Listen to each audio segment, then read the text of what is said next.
Philippine courts. Huwag niya akong ipadala sa dahil yun lang naman. Kahit sa court dito sa Pilipinas, pareho tayong Pilipino. Basta pa siya na, pareho tayong Pilipino. Kung pwede lang. Kung meron akong pananagutan, panagutan ko dito sa ating local court. Huwag doon sa Banyaga.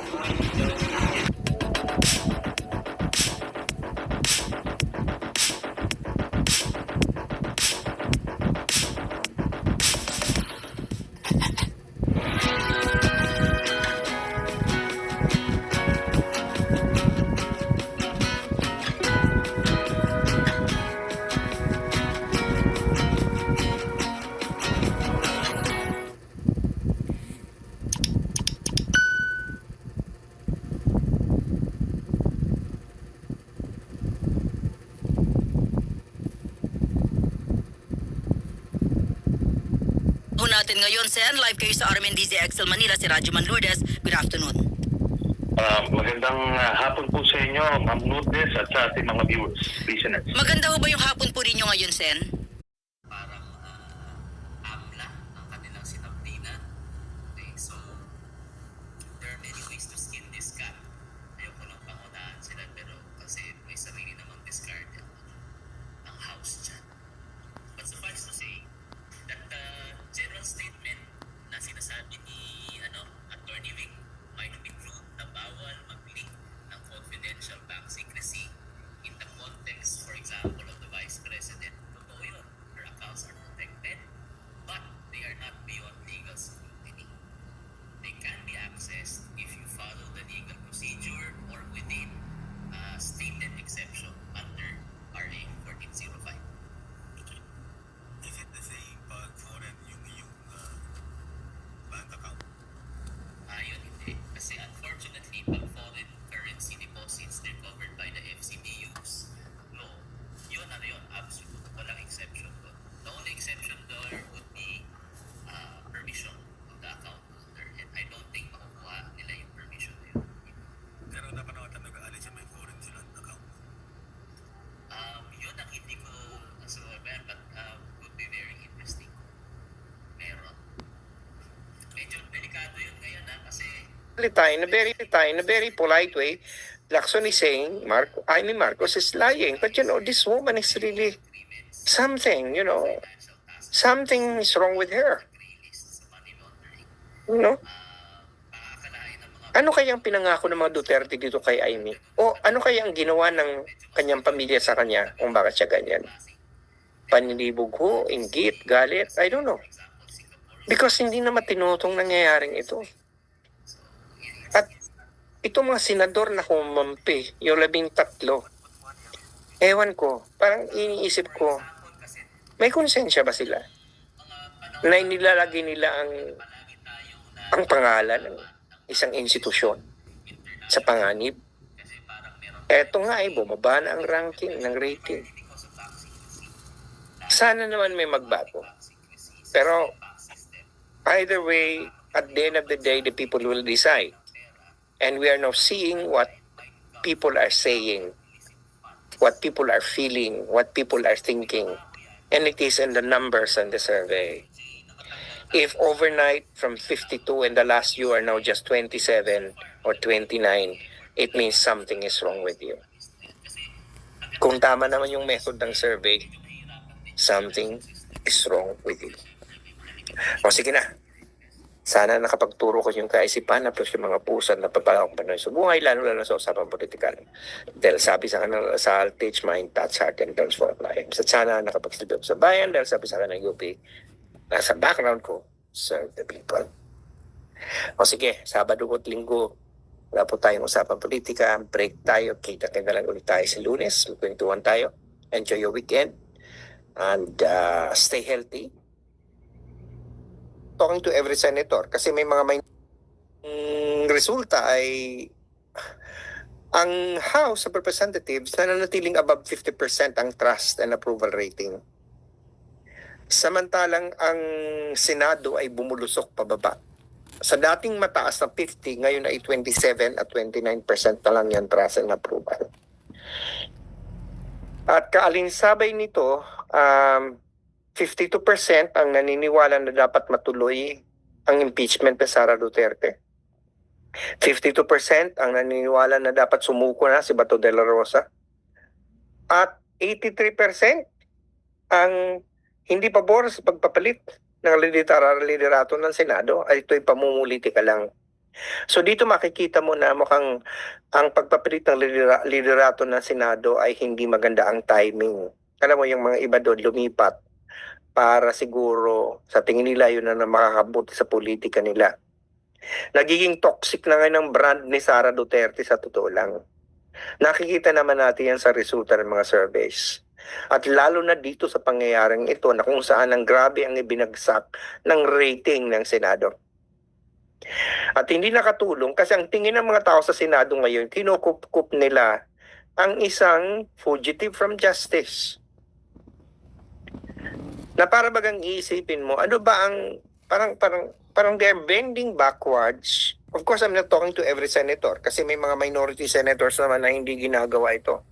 I'm looking at the majority senators who are really bending backwards to accommodate Bato de la Rosa, who has an active search, arrest warrant from the International Criminal Court. Merong ICC warrant na ayaw kilalanin ng Senado ng liderato ni Alan Peter Cayetano. At nung sineserve yung warrant na yon, kinupkup nila si Bato de la Rosa at binigyan nila ng protective custody. Pero ngayon na nangyari, ayun, nakatakas. At ayaw nga sabihin na nakatakas kasi sabi ni Cayetano, wala naman daw arrest warrant. So bakit tatakas? Umalis lang siya. Tanga-tanga lang yan, si Binigyan nyo Cayetano. ng protective custody. Ibig sabihin ng custody, binigyan nyo siya. Custody is custody. So therefore, kung siya'y nakawala, nakatakas siya sa custody ninyo. You were trusted by the NBI because ang Senado, sabi nila, kami nang ang bahala dito. Hindi mo na siya i-arrest. Sila na ang bahala. Tapos yun, pinabayaan nila. And this after a gun battle na apparently ngayon lumalabas, posible pang staged. Right? Kasi nakita naman natin sa na marami naglalabasan na ngayon na unang-una, hindi naman talaga yung NBI ang sumugod kasi ang NBI nasa GSIS building. Gawa-gawa lang ni Peter doon, Cayetano yung lahat. May sulat Binaboy kasi niya yung head ng Senado. GSIS na i-secure ang GSIS kasi doon sa hindi man nakakaalam, ang Senado, umuupa lang sila sa GSIS building. So bahagi ng isang GSIS complex ay ang Senado. Yung kamila ay GSIS. So dahil magkatabi at may mga pintuan na pwedeng magdaanan, lagusan, ay sabi ng GSIS, tulungan nyo kami mag-secure nitong place. Kasi nagkakagulo na sa labas, baka mamaya lagusan na to ng mga tao. At syempre, iniiwasan nilang Yan ang gamitin ni Bato sinasabi de la Rosa yung ni escape route. Cayetano. Under attack So daw sila. pinatawag nilang NBI. Na ngayon, kini-question. Tao ni Di ba bakit Digong yung yan, NBI pinatawag ba't nila ng PNP? Mas magaling pa kayo si Gusto na GSIS. iligtas si BP Sara. Di ba? Pero sa malinaw na na-establish conviction. na ang GSIS nandun yung mga NBI. Hindi sa Senado.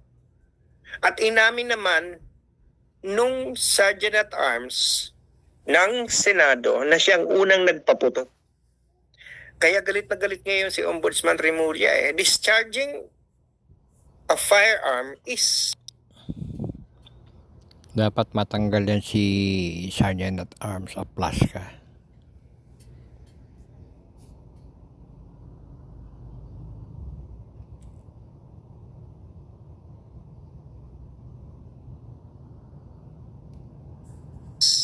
a crime.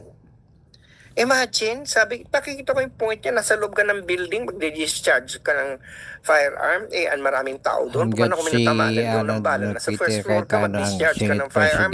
Paano kung yun ay lumusot doon sa hip, papuntang Mabababoy na second floor, may talaga ang natamaan? Senado sa It's so kasaysayan irresponsible to ng release a sergeant Senado. at arms. And for what? Warning Ito shot ang lang daw dahil yung NBI baboy na Senado ay ngayon para bagang sa papasok pamuno na. ni Hindi man niya pwede. Yung Cayetano. ba? Under threat na ba sila? Para gamitan niya ng 37 shots o 27 shots na warning shot. So yun yung point na parang iisipin mo, parang may angulo dito na parang sinadya.